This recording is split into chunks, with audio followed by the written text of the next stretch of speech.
Allotropes are different structural modifications of an element. In other words, allotropes of a chemical element are its different forms in the same physical state. Allotropes of a chemical element are made of the same atoms.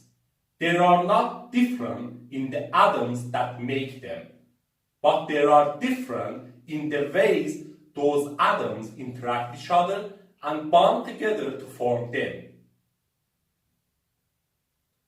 Allotropes have different structures and therefore different properties, where differences in properties of allotropes of a chemical element can range from small ones to large ones. Different chemical elements have different number of allotropes.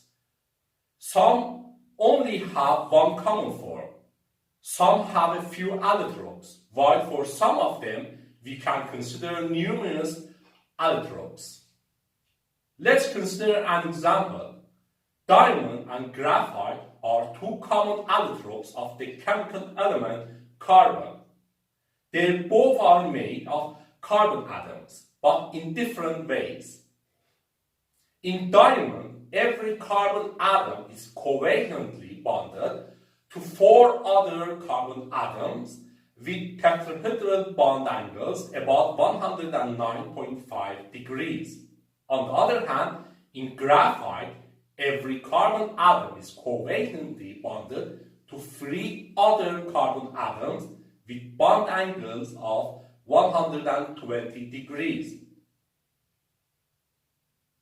Graphite can be assumed as stacked honeycomb-like layers or sheets with carbon atoms at the vertices of hexagons, while diamond has its own specific 3-dimensional structure with no layers or planar hexagons of carbon atoms. Different structures of diamond and graphite result in different properties of them. For example, while diamond is a good electrical insulator, graphite can conduct electricity. As another notable example, while diamond is optically transparent from far infrared to deep ultraviolet, graphite has metallic and earthy luster.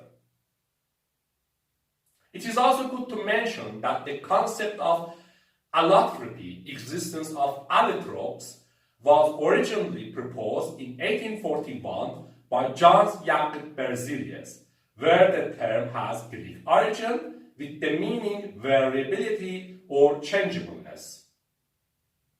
In addition, we can consider allotrope and allotropy only for chemical elements, while we also have similar and more general terms, polymorph and polymorphism, which can be used for both chemical elements and compounds.